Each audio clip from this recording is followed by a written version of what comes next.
Diáspora Spot, a alma portuguesa no mundo. O seu podcast da Diáspora Lusa começa agora. Bem-vindo ao Diáspora Spot, o podcast da Diáspora Lusa que dá voz aos portugueses espalhados pelo mundo. Procuramos saber como vivem as comunidades portuguesas na diáspora e como é que os nossos imigrantes mantêm a ligação a Portugal e à cultura portuguesa. O nosso destino hoje é Malaca.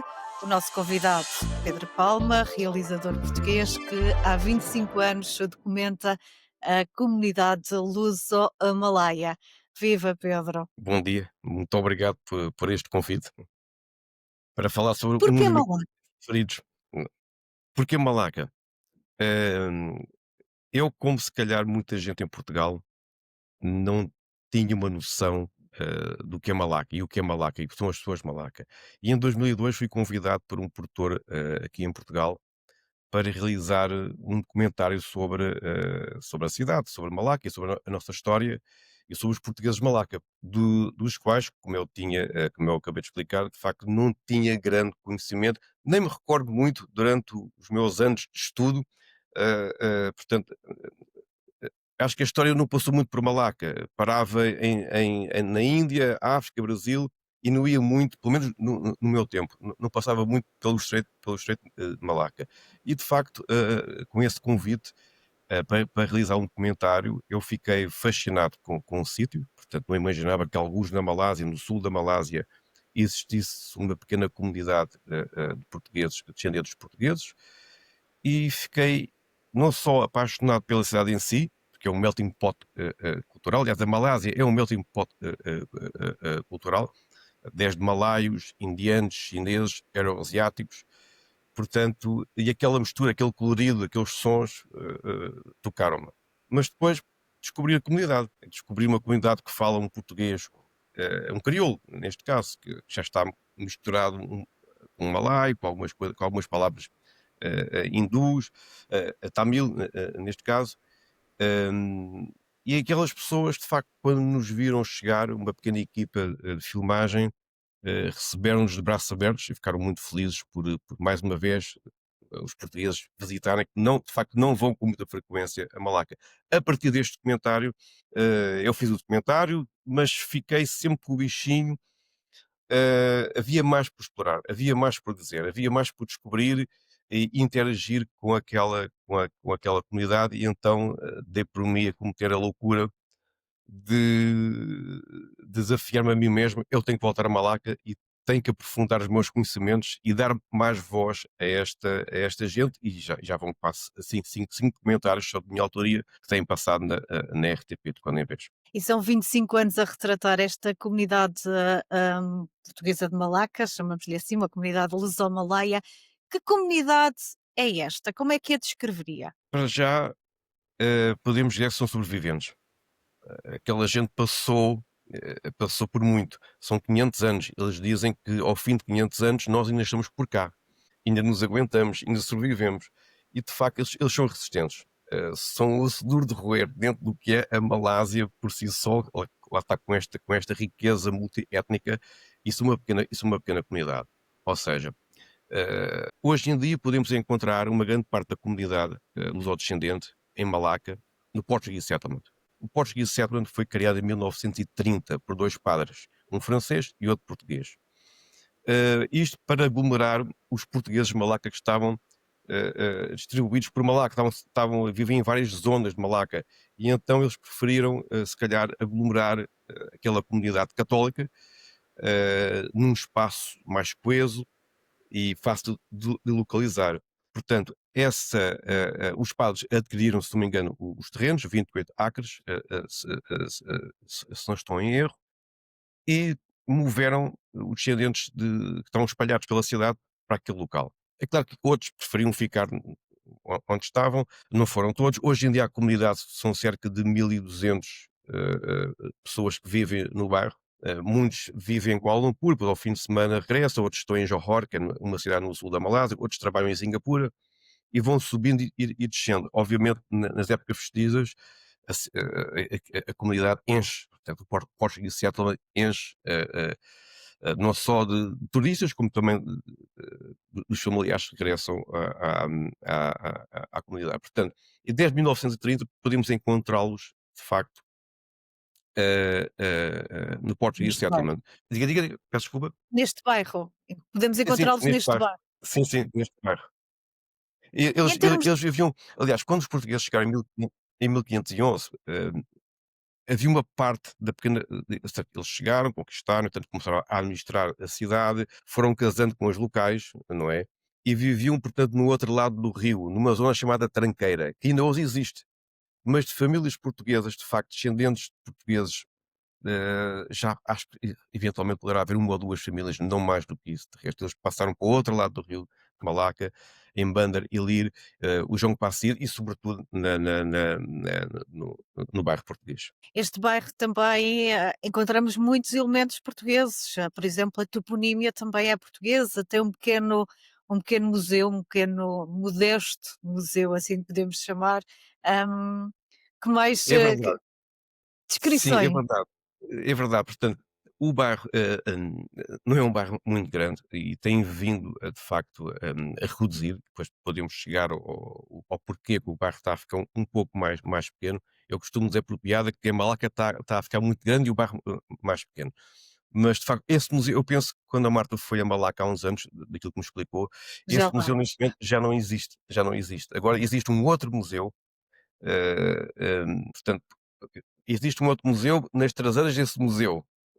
Portanto, quando a Marco foi lá, se recorda do local, portanto, está melhor apetrechado, está mais bonito, está mais, tem mais informação, portanto, é um museu, é um museu mais museu. O outro era, de facto, como dizem, era modesto, era mantido pela comunidade, pelas pessoas, e este, acho que teve um apoio, do Estado de Malaca, e então sente-se que é mais museu, pela quantidade de informação. A única coisa que eu não gosto, e já deixei uma crítica a quem dirige o bairro, mas também não passa por eles, é que as coisas estão em barraça.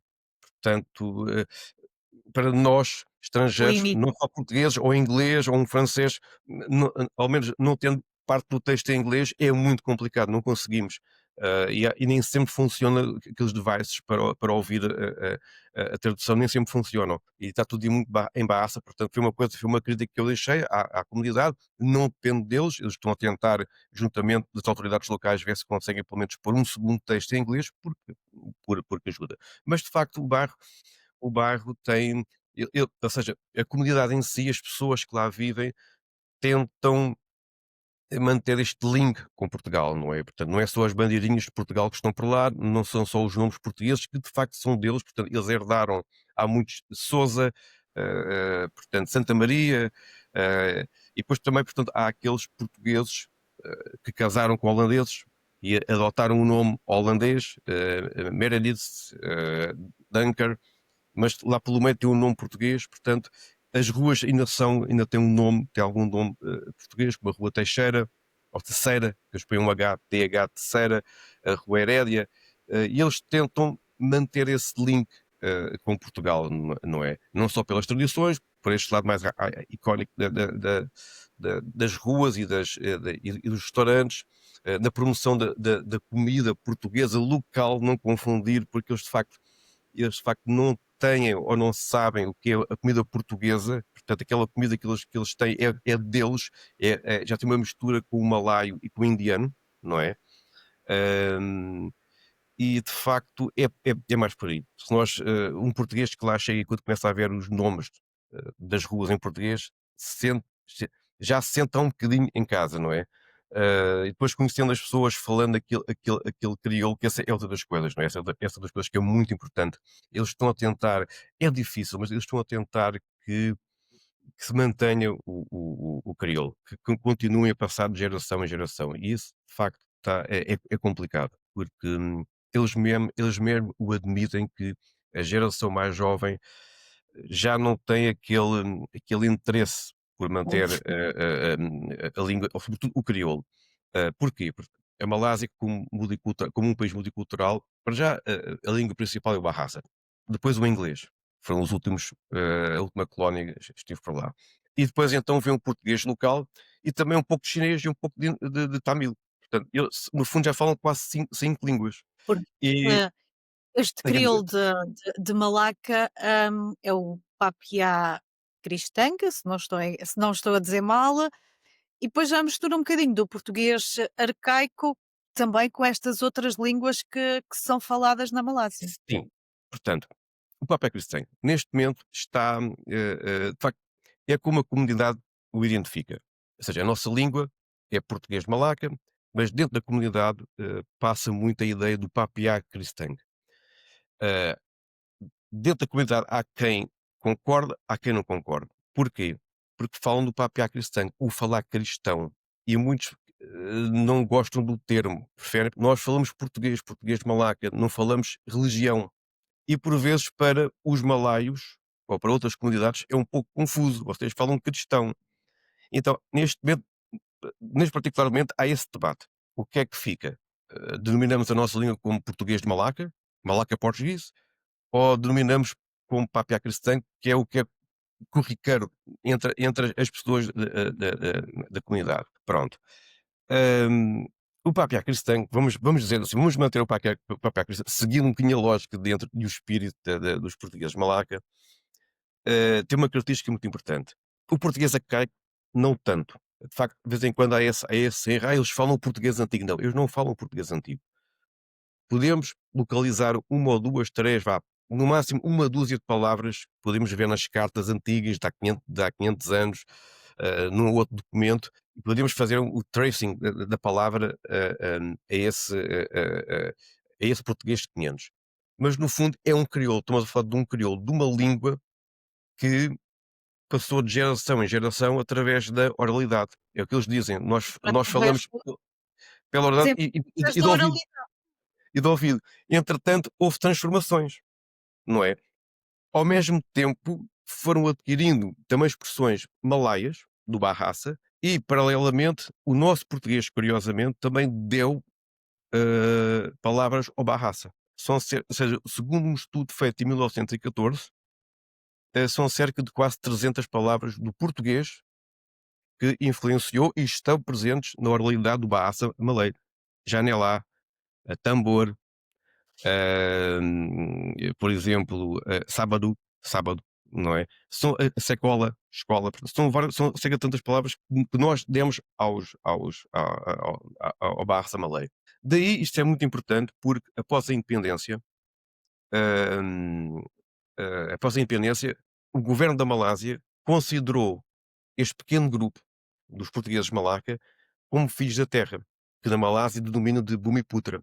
Isto significa que eles, ao serem Bumiputra e o governo da Malásia perceber que de facto vocês contribuíram para a nossa cultura através da língua, através da dança, através das vossas cantigas, também os malaios adotaram, nós damos um estatuto quase semelhante ao nosso, enquanto malaios muçulmanos.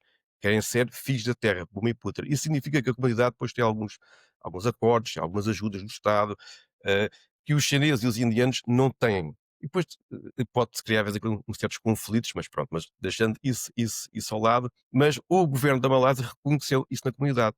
E, de facto, aí a presença, como foi importante a nossa língua e a nossa cultura também para o desenvolvimento da cultura malaia. Mas, como eu expliquei há pouco, não, português arcaico não, português antigo não se metam nisso, porque de facto não é um crioulo. Já há palavras fora do contexto, mas é claro que nós portugueses depois conseguimos perceber onde é que eles querem chegar com uma frase ou com uma palavra, nós conseguimos com algum esforço. Vamos lá, mas é E profundamente um dá português para crioulo. entender? Dá para Diga, diga. entender? Se dá para entender, Dá. Se eles falarem devagar e se nós eu como tenho 25 anos, já vou conseguindo acompanhar algumas coisas. Quando eles falam mais depressa é muito complicado, porque mas por outro lado, como eu tenho vindo, digamos, a incentivar e a puxar por eles, convém de facto manter este português, de Malaca, porquê? Porque é um crioulo diferente do crioulo, por exemplo, de Timor ou de Macau ou de África, ou do Brasil, obviamente, não é um crioulo, é português do Brasil. Portanto, é muito específico daquela zona. Portanto, e convém preservar. Eu sei que há um conjunto de portugueses que de vez em quando visitam, grupos portugueses que visitam o bairro, não com muita frequência, mas tem vindo a aumentar e as pessoas, por boa vontade, dizem: "Vocês têm que aprender português, vocês deviam falar português". Não é bem assim.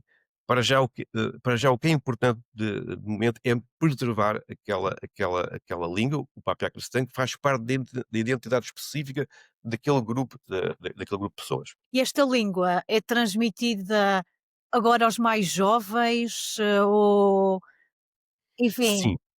Marta, há esforços, pelo menos 3 pessoas no bairro.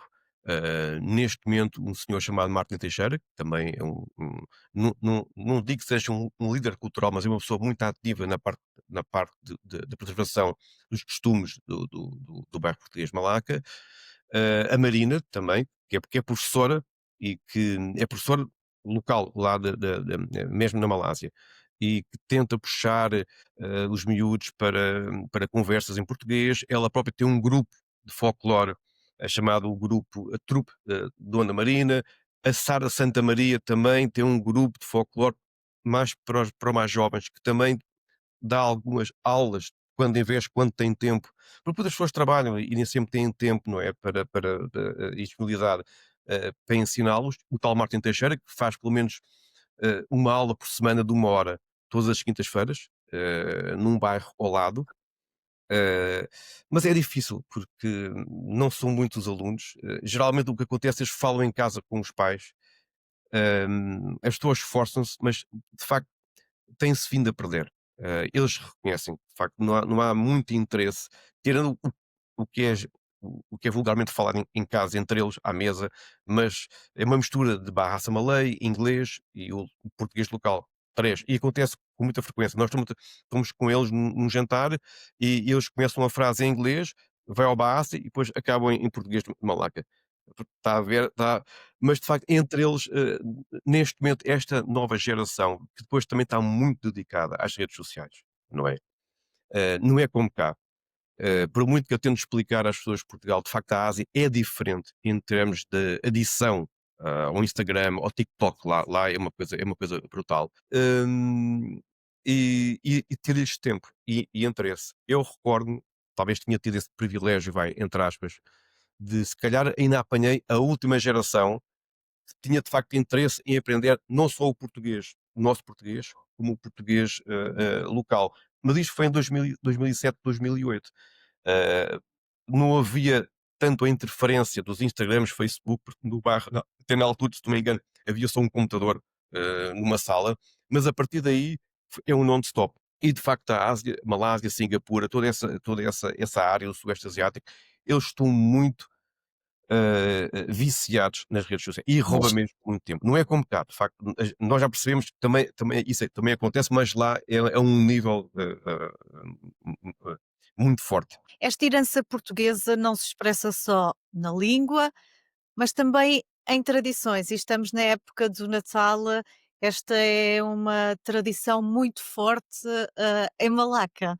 Consegue-nos explicar o que é que torna o Natal tão especial em Malaca? Sim, o bairro, ao longo destes anos, conseguiu preservar todo um conjunto de tradições, nomeadamente ligadas à religião católica. Ou seja, eu estou a falar num aspecto puramente sociológico. De facto, a religião, dentro da comunidade portuguesa de Malaca, hum, conseguiu uni-los e, de alguma forma, ajudou mesmo à sobrevivência da comunidade. De facto, é muito importante. Eles são muito religiosos. Eu até costumo dizer, vocês são mais religiosos que nós, que deixámos a herança do catolicismo pela Ásia e, sobretudo, em Malaca, porque eles, como eu costumo dizer, batem as capelinhas todas.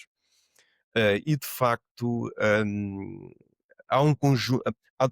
Há duas tradições que são muito importantes para o bairro e que eles mantêm com muito agrado, que é a festa de São Pedro, porque a comunidade foi pescatória, não é? E Bem, continua a ser ainda uma comunidade pescatória, e se mantém. Uma semana antes o São João, para eles também é importante, e obviamente, portanto, a festa das festas, o Natal. O Natal, de facto, é muito importante para a comunidade. Eles em agosto já começam a falar no Natal, já há mensagens no Facebook a explicar que daqui a 4 meses é o Natal. E depois vão contando quase semana a semana. Lá está, sendo uma comunidade profundamente católica, o Natal para eles tem um significado muito importante. Também, também a Páscoa, obviamente, e depois também há um conjunto de celebrações na cidade, também, que tem tudo a ver com o calendário católico. O Natal, de facto, torna-se torna-se emblemático porque o bairro ganha uma vida especial. É a Ásia, portanto, eles juntam a festa às luzinhas, aos enfeites e gasta-se dinheiro. Mesmo cada família gasta dinheiro em enfeitar a casa e tem gosto em enfeitar a casa e todos os anos tentam que este ano seja melhor que o ano passado. O Natal em Malaca atrai muita gente. Não é só os cidadãos de Malaca, vem de Kuala Lumpur, vem de Johor, vem de Singapura, vem mesmo da Tailândia, Indonésia, é só atravessar o estreito por barco, porque já começa a ser, ou seja, já vai além fronteiras. E de facto torna-se uma festa muito especial, muito bonita, o bairro Como é todo que vive enfeitado. Diga. Como é como que é é que é viver? vi Para já, durante o mês de dezembro, há todo um conjunto de celebrações. O arranque começa até em outubro. Eles chamam com muita piada, os ventos de Natal, que é o lançamento para o Natal. Começa em outubro. E porquê que é os ventos de Natal? Porque nessa altura, em outubro, também dá-se a transformação da monção, ou seja, muda a monção. Se bem que Malaca não é muito afetada pela monção, mas apanham uns ventos. E então eles aproveitam aquela semana de mais ventania para lançar o Natal. A partir de 1 de novembro, então começa de facto o início das explorações, ou seja, começa o início em que as pessoas começam a infectar as casas, no interior e no exterior, e vamos ao bairro e começamos a ouvir aqui e ali músicas, porque eles depois põem a aparelhagem na rua e numa casa passa Frank Sinatra, na outra está a passar Elvis Presley a cantar canções sobre o Natal, e então isso começa a desenvolver-se. A partir de dezembro, então, é quando a coisa começa mesmo a entrar mais forte? em força. Eles têm uma festa dedicada a São Francisco Xavier, não é, que esteve em Malaca, esteve sepultado em Malaca, e depois o corpo foi trasladado para Goa, é na primeira semana de dezembro. eh, que é uma festa que é realizada na igreja de São Paulo, que é mais no centro da cidade, mas obviamente na comunidade, onde as pessoas da comunidade depois dirigem-se para ouvir a missa, e depois, se não me engano, que é no dia 8 de dezembro, que é a festa da Nossa Senhora da Imaculada Conceição. Portanto, todo o mês de dezembro, no fundo, todas as semanas, há qualquer coisa que acontece, hum, e na festa de Nossa Senhora da Imaculada Conceição, o que é que acontece? A Nossa Senhora vai de casa em casa e há uma procissão pelo bairro à noite. E é muito interessante ver, de facto, as pessoas seguem com fervor e há de facto, aquela intensidade da fé. E é muito bonito de se ver. Até chegar o Natal, porque o Natal depois atrai turistas, como eu expliquei, de toda a Malásia, de Singapura, Tailândia, Indonésia. Eles não Turistas, comem eles não comem o bacalhau na noite de Natal como os portugueses? eles não comem o bacalhau no noite de Natal, eles têm outros pratos locais. Um dos doces que não pode faltar é pineapple tart, que são as tartes de ananás, são pequenas tartes. Isso é uma coisa que não pode faltar em qualquer casa no bairro português. Eles depois, no fundo, é comida local. É comida local. A doçaria também não é como a nossa, não há bolo rei, pronto. Mas a pineapple tart isso é uma coisa, a tarte de ananás, de facto, tem que estar em qualquer casa. São pequenas tartes muito pequenas, muito saborosas, muito gostosas, que eles fazem localmente. Acho que qualquer família sabe fazer aquela tarte. Também tem um bolo chamado bolo Portugal, que algumas famílias também confeccionam, bolo de coco, e é por aí, mas de facto o bacalhau nem tem a noção O do que que é é. que é? Ouvem portugueses, vão lá e explicam o que é a nossa tradição, a deles é completamente diferente. Já lá passou algum Natal? 3. Acho que não estou Uhum. acho que não estou a falhar, 3 ou 4. Sim, já passei os 2 últimos, 2024 e 2023, e eu confesso que eu prefiro passar lá o Natal. Não só porque é verão todo o ano, porque a Malásia é um país quente, e eu gosto de calor, não gosto deste frio, E de facto tem outro sabor passar o Natal num país, digamos, tropical e de facto pela festa. Eu acho o Natal dos portugueses de Malaca e da comunidade, acho, é mais quente pelo lado festivo. O nosso se calhar é mais solene, é mais no interior, com as famílias. O bairro português é vulgarmente conhecido como open house, portanto, qualquer turista, qualquer pessoa que visite o bairro, muitas vezes é convidado a ir à casa, e dão-lhes um pouco de vinho ou cerveja, ou o tal bolo, os tais pineapple tarts, isso é muito frequente. Hum, é claro que os mais antigos, se calhar, já não acham tanta piada, porque é muita gente, porque de facto o bairro fica cheio, portanto, os carros nem sequer podem lá entrar, aquilo fica, são milhares de pessoas por noite. E se calhar os mais velhotes preferem. Eu gostava do outro tempo, que era mais calminho, era open house, a porta estava aberta, mas era tudo mais sossegado. E agora, de facto, é muita gente e eu consigo compreendê-los. De vez em quando estão a jantar e estão 5 ou 6 turistas cá fora a tirar fotografias e nem sempre é agradável, apesar deles sorrirem, muitas vezes nos convidarem, mas é assim, eu fiz um documentário só focado no Natal, é uma coisa que eu já perseguia dos vários documentários que eu fiz. Este documentário eu já tinha esta ideia só para focar no Natal. É um documentário de 1 hora que mais tarde ou mais cedo será exibido e acho que quem visionar o documentário vai ficar surpreendido pelo colorido e por esse lado festivo que eu digo que é o Natal de Malaga. Entrando no seu trabalho, já tem vários documentários, vários trabalhos feitos em Malaca. Pode-nos como é que foi esta ligação à comunidade? Foi bem recebido ou foi difícil começar a documentar a comunidade? Lá está, o primeiro documentário que foi um convite de um produtor, foi de facto a introdução ao bairro. Eu sabia muito pouco sobre a comunidade e sobre a história, portuguesa em Malacas. Eu tinha ouvido aqui e ali algumas coisas, tive que estudar, tive que aprender, um pouco, ou reaprender um pouco da história, sobretudo no Sueste Asiático, e de facto, como eu expliquei no início, eu fiquei fascinado por Malaca e pela comunidade. Depois, voltei para fazer, uma série de 5 episódios, chamada Campung Português, entre 2005 e 2007, onde no fundo é de facto uma introdução à comunidade em vários aspectos, não só por eles, pela língua, mas pelas festas. Mais tarde fiz um outro documentário, chamado 1511, onde eu tento, faço um balanço entre o que é a comunidade naquela altura, que foi mais ou menos em 2010, e a história, ou seja, o que levou os portugueses para Malaca, a conquista. Portanto, é um documentário que andava paralelamente entre este lado da história e o presente. Voltei a fazer um novo documentário, cerca de 2, 3 anos a concluir, sobre os problemas do bairro. Porque isto não é só mostrar o bairro e a comida e as bandeirinhas e as ruas e falar no papiar. Claro, das dificuldades. Eu acho que há problemas também, como qualquer bairro, como qualquer aldeia em Portugal. Portanto, e esse documentário chamado O Bairro Português, de Malaca, já é muito focado nos problemas e sobretudo na ameaça externa ao bairro, porque o bairro está numa zona de construção imobiliária e apesar dos terrenos de facto terem de ser cedidos aos 2 padres em 1930 para albergar a comunidade portuguesa, isto foi no tempo, enquanto havia foi no tempo dos britânicos lá, ou seja, com a independência tudo mudou.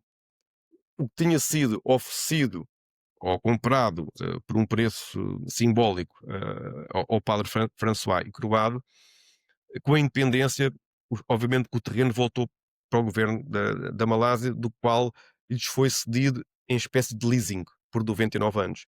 Esse prazo está a acabar. Em princípio, o governo da Malásia vai renovar. Em princípio, não sabemos qual será o governo no futuro, então há esse perigo. Esse documentário, de facto, para mim é um dos mais importantes que eu fiz, porque está muito centrado, de facto, neste problema deles poderem ser desalojados, porque a construção à volta do bairro já está a acontecer. Há uma torre enorme, ao lado direito, ou seja, quem está de frente para o Estreito de Malaca, ao lado direito, há uma torre enorme, com 40 andares, que tapa o sol. Ou seja, eu lembro de ver o Português Sétimo com o pôr do sol, aquelas cores fantásticas, a banharem ali toda aquela zona do Estreito e da Praça Portuguesa, e hoje em dia esse bloco de edifícios bloqueia Pode ser muito o sol. O ser bem recebido. Sim, eu tenho sido bem recebido, praticamente já quase toda a gente me conhece. Não sou o único, outros portugueses estiveram por lá também a lecionar, nem sempre as coisas correram bem, mas obviamente de vez em quando há dificuldades, não é? Nem toda a gente está aberta a comunicar, e por vezes nós temos que fazer um esforço, temos que ter paciência e temos que ir insistindo e temos que ir explicando o que estamos a fazer para as pessoas então abrirem as portas e aceitarem, serem entrevistadas ou sobretudo neste tal documentário que eu fiz sobre o bairro português de Malaca, exporem o que lhes vai dentro, não é? E esse receio, e esse medo, e um ou outro conflito interno que possa haver. Eh, Como eu expliquei, de facto, o bairro está numa zona de construção imobiliária. Já esteve em pior situação. Havia um projeto gigantesco para ser concretizado em frente do bairro português de Malaca. Era um projeto chinês gigantesco, era quase como uma segunda cidade no Estreito de Malaca e que ia afetar diretamente o Portuguese Settlement. Já está a afetar porque antes, não sei se a Marta recorda, no tempo em que lá esteve, chegando à praça principal, tem um estreito, portanto tem um mar. eh, chato. e era uma paisagem limpa. Hoje em dia não, porque eles de facto começaram uma construção que depois não deu frutos, que foi abaixo, que perderam dinheiro, e neste momento está quase como uma ilha fabricada que impede as águas de fluir até ao settlement, portanto há muito lodo acumulado, há muito lixo acumulado, e isso já está de facto a afetar a comunidade, não é? De um projeto que foi depois abandonado. Porque nós falamos desta comunidade, e eles, identificam-se como portugueses, enfim, não é? Esta comunidade luso-malaia, mas muitos deles nem sequer conhecem Portugal, nunca estiveram em Portugal, e a ligação passa muito por este legado histórico. Sim, passa, sim, de facto, passa por esse legado histórico que, de certa forma, foi preservado, pelos padres portugueses, que até 1970, frequentaram o bairro e que foi importante, e mais uma vez falo num aspecto, puramente, sociológico. Hoje em dia a comunidade queixa-se, tem pena que não haja mais padres portugueses. Acho que o governo não está a permitir, ou não tem muito interesse em abrir as portas para este lado, mas de facto a presença de padres portugueses não só entendia a comunidade enquanto tal, a identidade de Portugal e essa herança portuguesa, que eles de facto Portugal não conhecem. Eu de vez em quando chateio e vocês têm que ir ao Google, têm que estudar um bocadinho o que é o Portugal atual, porque por vezes cria-se uma fantasia, não é? Essa fantasia vem dos tempos longínquos de há 500 anos, não é? Do Império, de Portugal, do grande país, de um país riquíssimo, cheio de ouro, e de vez em quando isso ainda subsiste no bairro. E eles de facto não têm esse conhecimento, um conhecimento do que é o Portugal hoje em dia. São poucos, de facto, as pessoas do bairro que visitaram Portugal. E quando visitam, pronto, gostam do que vêem, portanto, de facto, não têm a noção do Portugal. E depois também, de certa forma, também a história foi alimentando essa ideia de Portugal, não é? Eles estão muito focados no que se passou há 500 anos, desse Portugal que tinha um império imenso, portanto, e hoje em dia o que é este Portugal para eles? É as histórias do passado e Ronaldo. Tirando isso, eles de facto não têm muito essa noção. Mas como expliquei atrás, hum, havia o link entre Portugal e Malaca era substancialmente mais forte, de facto, quando a presença portuguesa de padres estava no local. Isso de facto era muito importante, porque eles entendiam a comunidade e eles esquecem que os padres locais, indianos e chineses, não compreendem as tradições, quer do São Pedro e muitas vezes lá de mais Justino, não compreendem, e por vezes há um choque. Há um choque entre a comunidade e pronto, e quem está à frente da paróquia, em Malaca. Eles de alguma maneira, enfim, do seu conhecimento e do seu contacto com eles, gostariam de ver, outro tipo de apoio de Portugal e do governo português a esta comunidade? Sim, no fundo, eles e todas as comunidades lusodescendentes pela Ásia. Mas não é? esta particular porque também Esta é particular, singular, não é? estou lá 25 anos, estou lá, vou e venho, nestes 25 anos. Ah, de facto, há um esquecimento por parte dos sucessivos governos, em relação à Malaca. Portanto, eu estendo isto a outras comunidades. Myanmar, à Vila Tugu, na Indonésia, perto de Jacarta. Em relação ao Timor, de facto, a coisa, o link é forte, a ligação é forte e há um intercâmbio cultural, mas de facto, a Myanmar também, ao Sri Lanka, também há uma comunidade portuguesa no Sri Lanka, também algo esquecida. Mas focando agora em Malaca, sim, de facto, mas a questão é esta: nós nem sequer temos uma embaixada de Portugal na Malásia. A mais próxima é a Tailândia. Tailândia. Pronto. E o facto, a meu ver, não haver uma embaixada na Malásia também não ajuda, porque não é só o governo português chegar lá e tentar ajudar, e como é que ajuda? Com dinheiro?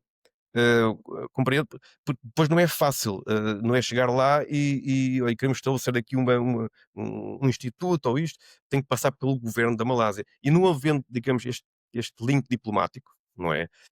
Aqui na Europa, se não me engano, a outra embaixada é em Paris, se não me engano, da Malásia. Acho que em Espanha não tem, mas agora estou a falar de cor. Mas em Paris têm, na Alemanha também têm. Portanto, há este distanciamento. Já não é os 11.000 quilómetros, mas de facto, a nível cultural e diplomático, não há de facto uma interação entre Portugal e a Malásia. E não nos podemos esquecer que na Malásia são cerca de 15.000 descendentes portugueses. E não é um número interessante.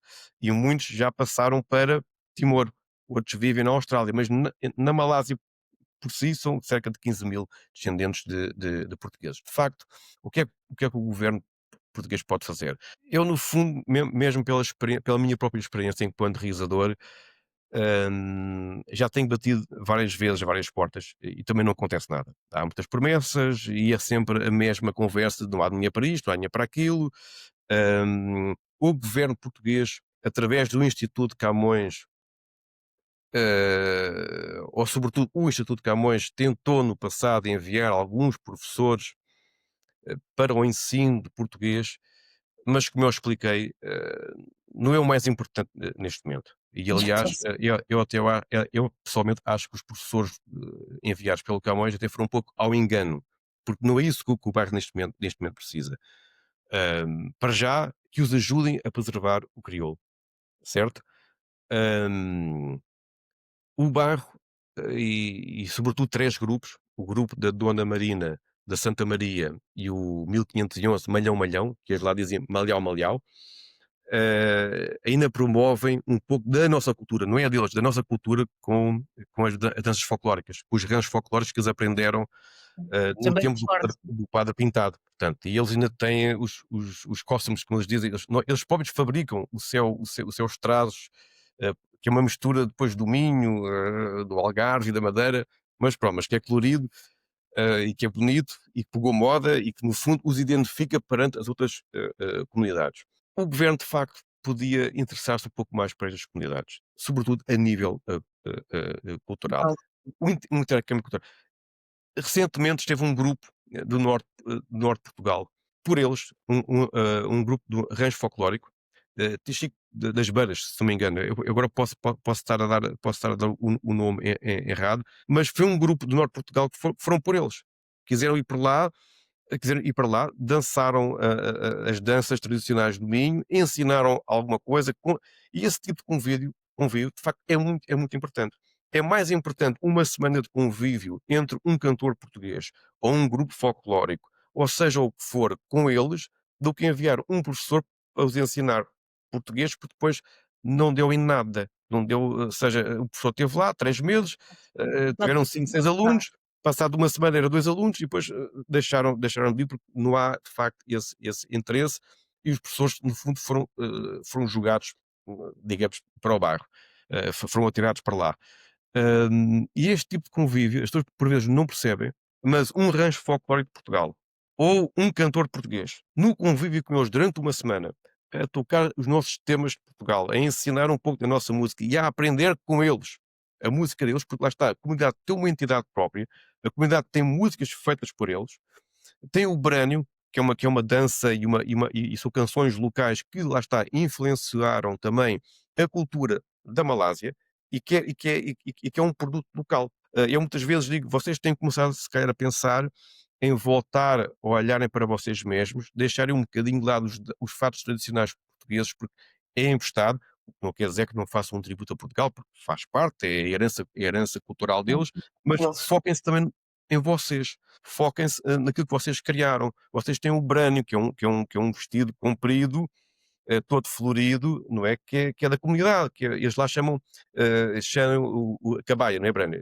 Cabaia comprido, porque é diferente das outras comunidades, que é um vestido de facto comprido, muito florido, muito bonito, e depois tem a cultura deles, tem as canções que eles criaram dentro da comunidade, não é? E que refletem um pouco do espírito e do mood dessas pessoas. Portanto, para já, se o governo português tivesse algum interesse era, era tentar perceber o que é a comunidade. Isso nem sempre foi feito. Tentar perceber a necessidade daquelas pessoas. O que é que eles precisam de momento, mas que a meu ver é mais ao nível cultural. Cultural, Mais ao nível cultural, sim. que é aquilo que também os une a Portugal, que é mais a cultura e mais o legado Exato. que Sim, que sim. Sim. que eles têm. A Sim, e comunidade e por que corre não o por ri peço desculpa, e por que não por vezes criar seria tão interessante, se Portugal tivesse essa iniciativa, e eu vou tentar talvez, porque eu neste momento vivo no sul, por exemplo, já nós imaginámos o que é uma escola, por exemplo, portuguesa, levar alunos a Malaca, estudarem um bocadinho da nossa história, conhecerem a cidade, conhecerem as pessoas e ao mesmo tempo trazer alunos da comunidade de Malaca a Portugal, grupo. Isso seria de facto muito, muito, muito importante, mas voltamos àquela velha questão que eu sempre ouço: "Não há dinheiro para isto, não há dinheiro para aquilo, não é podemos do outro investir", lado do mundo. e andamos nisto. Esta comunidade corre o risco de desaparecer fisicamente e também culturalmente, ou acha que eles se vão manter com a resiliência que me falava no princípio? Sim, eles de facto são sobreviventes, eles sobreviveram durante 500 anos. Se vão continuar por mais 500 anos, eu acho que é muito difícil. De facto, há esse risco. Há um risco da comunidade ser, hum, desaparecer. Se de facto, eh, a Malásia, se no futuro, acontecer um governo, um bocadinho não tão sensível às pequenas minorias, que não é só os portugueses malacos, são outros, os Chetty, por exemplo, os Sim, sim. indianos casaram com os malaios. Se for um governo menos sensível, isso pode acontecer. Ou seja, aquele plano costeiro, aquele plano de desenvolvimento imobiliário, pode afetar de facto o bairro.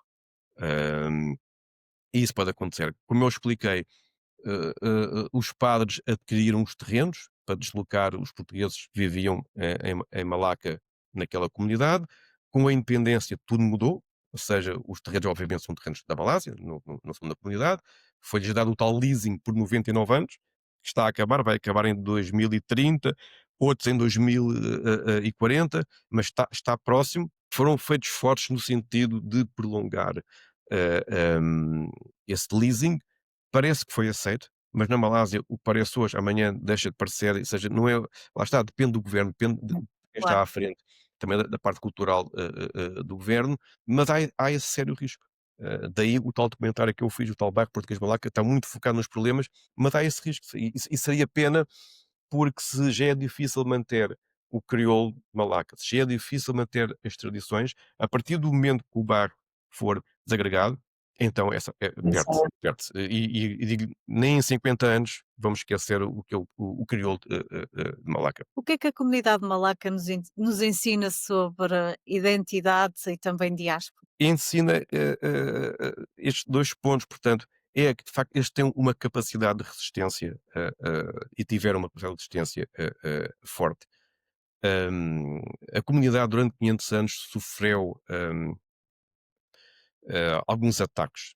Depois de Malaca ser conquistada pelos holandeses, houve tempos muito complicados, sobretudo na questão da religião católica. Eles não podiam, ou seja, foi proibido a religião católica em Malaca. Eles tinham que, por exemplo, e são histórias que eu vou ouvindo e que têm-me sido contadas, eles tinham que se esconder no mato. tinham que criar pequenas capelas no mato fora da cidade de Malaca para poderem celebrar, por exemplo, o Natal às escondidas. Depois com os ingleses a coisa acalmou, mas lá está, foi o período colonial britânico.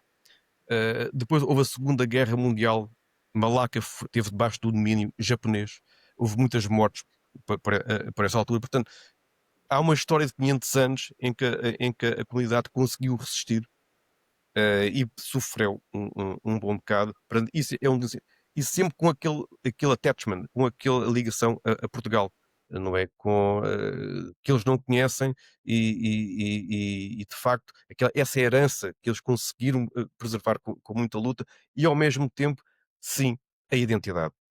Eu muitas vezes falo com eles e tento puxá-los, porque eles de facto têm uma identidade muito própria, local. Portanto, não é só a nossa herança portuguesa, que é forte, que está presente, mas é sobretudo esta ligação com outras culturas, com a cultura malaia, com a cultura indiana e com a cultura chinesa, obviamente mais com a cultura malaia. E é este contributo de nós para eles, de eles para nós, e de certa forma é um bocadinho assim o espírito português, quer dizer, sobrevivência e tolerância, não é?